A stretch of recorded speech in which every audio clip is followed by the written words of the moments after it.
evening is when the cruise to Colorado rumbles into downtown Main Street and lines up for public viewing.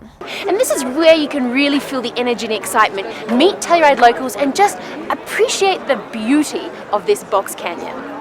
On Main Street, the best thing about Main Street is the fact that it's just a family atmosphere. You can have food, get drinks, enjoy the town and see all the great cars. And a lot of them are not just trailered down here, they were driven down here. Like this Ferrari here is all covered with bugs and dust. Looks like the guy enjoyed it. Here are very cool. They have like a selection of bikes, Mustangs. They have Babe Ruth's car over there. And then they have some Ferraris, and there's a Lamborghini coming around town that might be here later. I love cars, and it's a great experience for me because I get to expand my knowledge and I get to look at the things that I love.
Exactly is the Telluride Cars and Colors Festival held? Well, the town of Telluride is tucked away in a box canyon down in southwestern Colorado. It's surrounded by the San Juan Mountains, which is the highest concentration of 14,000-foot peaks in Colorado. So the views here are just spectacular.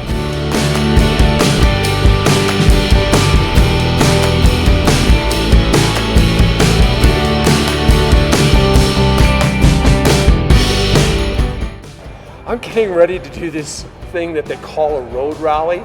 I've never done one before, but I'm going to drive for like 5-6 hours, check out some of these towns, and I'm going to try to win $5,000 if I come close to the guy who's called the Rally Master.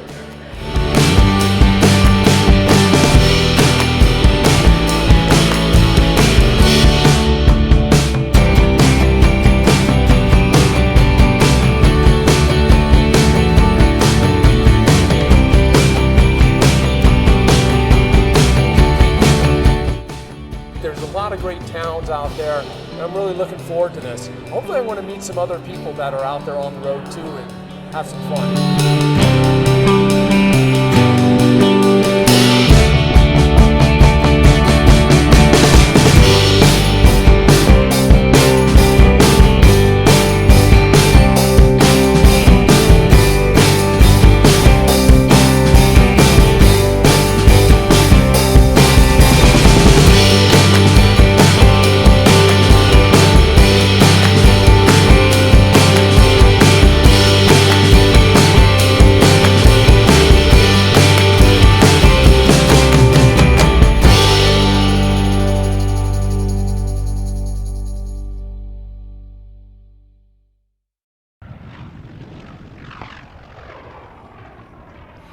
While some pilots fly at 9,070 feet, here in Telluride we land.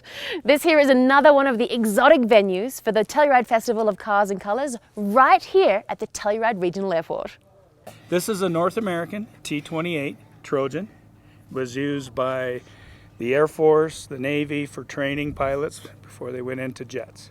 Okay, so they just threw them in there and practiced dogfighting and practiced dropping bombs and all that stuff? Aerobatics and instrument flying, they did it all, yep. So this is a pretty mean machine, right? Tell me, what's under the hood? It's got a Curtiss Wright 1820, has 1,430 horsepower. It will go about 350 knots, climb up to 35,000 feet, and it can do just about any aerobatics you ever want to do. So it's a pretty remarkable aircraft. It is. It is indeed. Is there like an ejection button that I should avoid at all costs? No, there's not an ejection seat in the airplane. So I can't do too much damage.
That was so cool.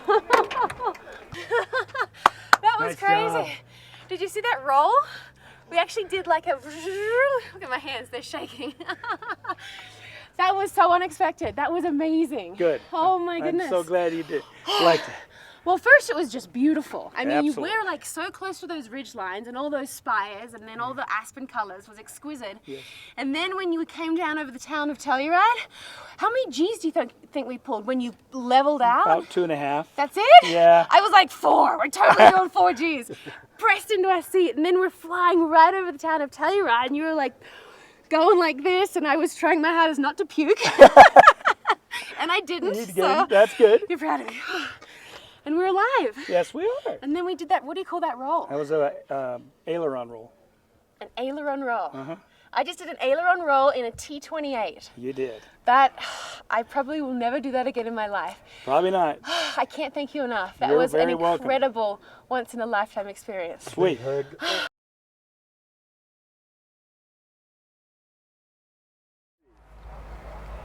A centerpiece of this weekend, here is the People's Choice Concourse, right here on the 18th fairway of the Telluride Ski and Golf Club. And this is where you can talk to these car owners, take pictures of these incredible vehicles, and just enjoy what this festival is all about.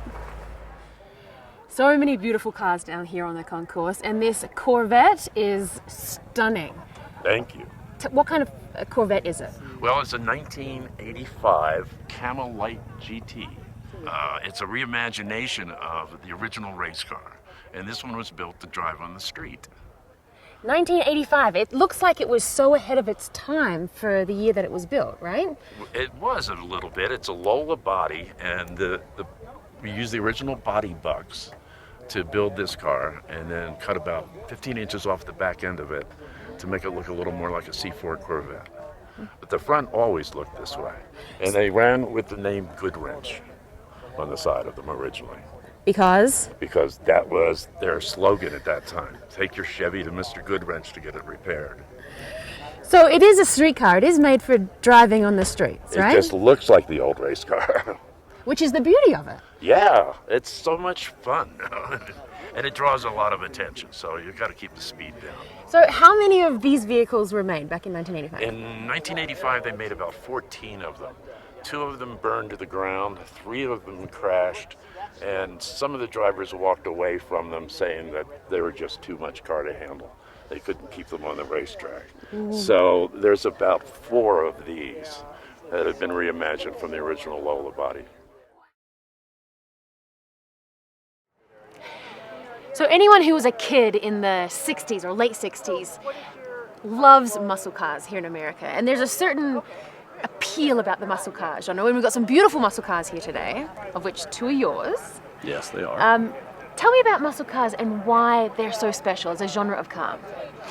Well, you know, everybody's thrill back then was to be able to go fast and go loud.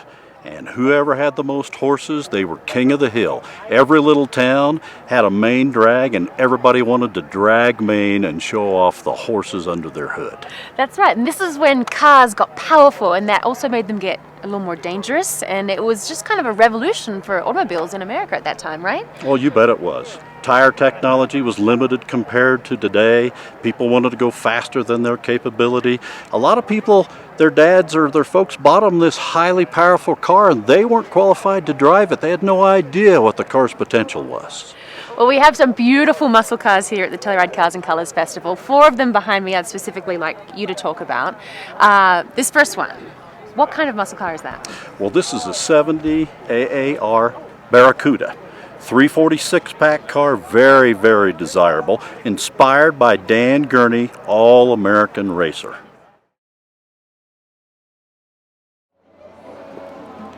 And not just limited to cars. Here in Mountain Village Heritage Plaza outside Trax Cafe, you can see a really cool display of vintage motorcycles. So this is your beautiful bike. What kind of motorcycle is this one? This is a 1935 Indian Sport Scout race bike. This was the factory production race bike. You had to race a production-based motorcycle, much like today. So back when it was made, it actually raced in races? Yeah. On a track or? They raced flat tracks, end of the board track era, hill climbs, TT events, field events. They raced everything on essentially this one type of motorcycle. And what kind of speeds are we talking? Are we talking more? These guys were going well over 100 miles an hour. In 1935? Yeah. That is unbelievable. And do you actually ride this bicycle, or is it? Sometimes. Sometimes? Well, it's a very special bike. Obviously. Yes. I hear it's got a very nice throaty sound to it. I like it. You do? I Can do. you fire it up for us? We'll see. We'll see. Let's do it.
Now there's not only unique and exotic cars here, there's also unique and exotic motorcycles. Why does this one look familiar to me?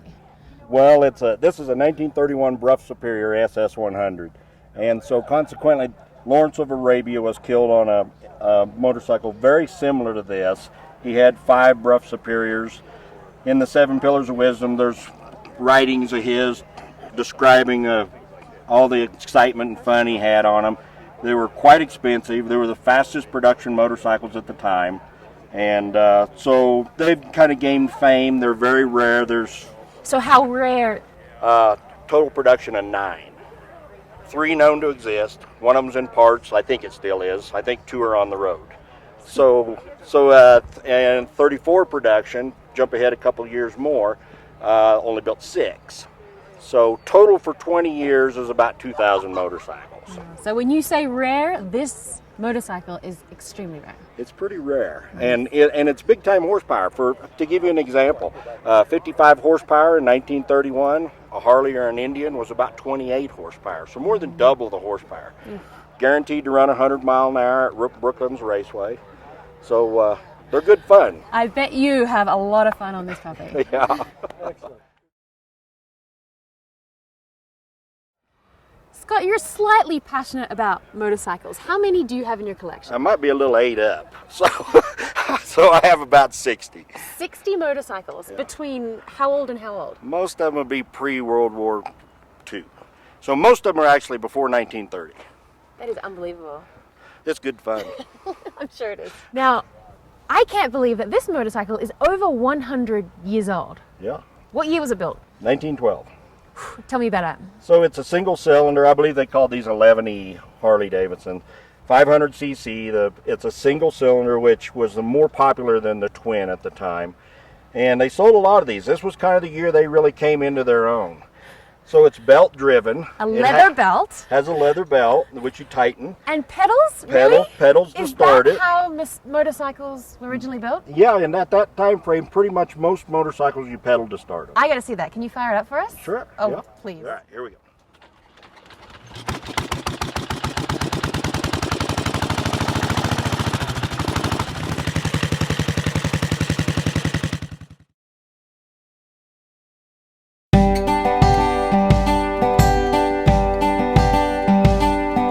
This is a 1907 Jewel.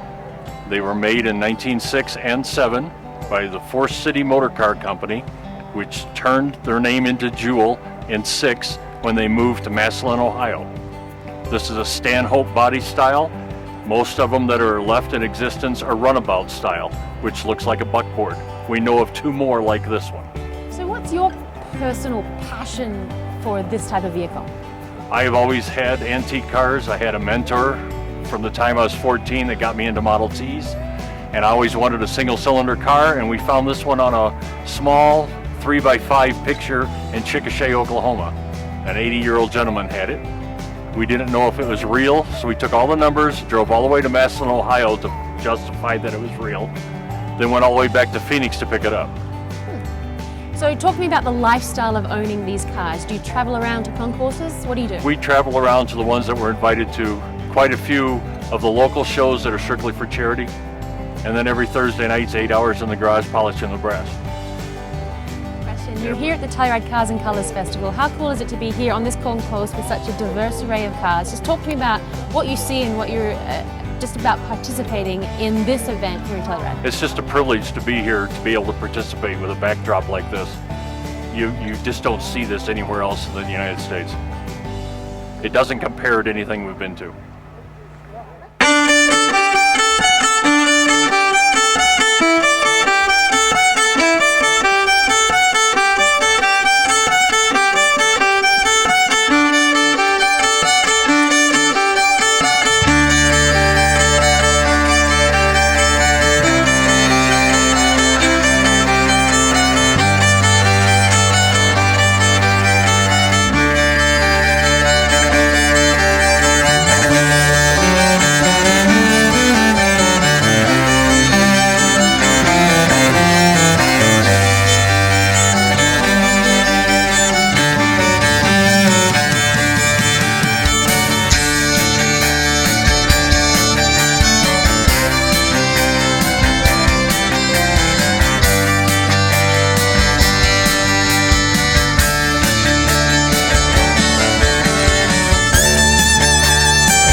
Hello and welcome to the Telluride Cars and Colors Festival here in beautiful southwestern Colorado. I'm Ramona Bruland and I can honestly say that you will be hard-pressed to find a more beautiful display of fall colors and 14,000 foot peaks than right here in the San Juan Mountains during the fall. For a car show venue, it doesn't get much more impressive than this. I mean, this is just beautiful, right, Ray? Thank you, Ramona. You know what? We were blessed again. Look at the weather we've got. Now, I know you personally have several cars here on display today. You're a huge car enthusiast yourself, but we're standing right next to the Shelby, which is really special to you. Tell us about this vehicle. Well, this was Carroll Shelby's project that Carroll Shelby did outside of Ford and outside of Chrysler. It was the last project before he died. It's a signed car. It's one of 80 that are supercharged of 249 that he built. So it has some rarity. And what's your favorite thing about it? Is it driving it or is it owning it, talking about it? It's a true race car in street clothes. This car is, it's a supercharged motor. It's 2,600 pounds. So it's very nimble, very light on its toes. Oh, just one of the many beautiful vehicles here today.